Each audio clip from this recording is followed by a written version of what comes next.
అండి fry piece బిర్యానీని ఎప్పుడైనా ఇంట్లో ట్రై చేశారా? చేయకపోతే తప్పకుండా ట్రై చేయండి, చాలా టేస్టీగా ఉంటుంది.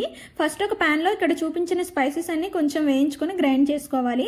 నెక్స్ట్ అదే ప్యాన్లో వాటర్ వేసుకొని సాల్ట్, పచ్చిమిర్చి, అల్లం వెల్లుల్లి పేస్ట్, క్లీన్ చేసిన చికెన్ వేసి 70% ఉడకనివ్వాలి. నెక్స్ట్ వాటర్ని వడకట్టుకోవాలి. ఈ వాటర్ని మనం బగారా రైస్లో వాడతాం. రైస్ కోసం ఫస్ట్ ఆయిల్, బిర్యానీ స్పైసెస్, పచ్చిమిర్చి, కాజు, కరివేపాకు వేగాక అల్లం వెల్లుల్లి పేస్ట్, కొత్తిమీర, పుదీనా వేసి చికెన్ని ఉడికించిన వాటర్ని రైస్కి సరిపడా వేసి సాల్ట్, నానబెట్టిన బాస్మతి రైస్ వేసి ఉడకనివ్వాలి. నెక్స్ట్ ఒక ప్యాన్లో ఆయిల్, పచ్చిమిర్చి, ఆనియన్, కొత్తిమీర, పుదీనా, కరివేపాకు వేసి వేగాక అల్లం వెల్లుల్లి పేస్ట్, చికెన్, సాల్ట్, పసుపు, కారం, ముందుగా గ్రైండ్ చేసిన మసాలా పౌడరు, కొత్తిమీర, పుదీనా వేసి బాగా కలిపి కొంచెం వాటర్ వేసి ఉడకనివ్వాలి.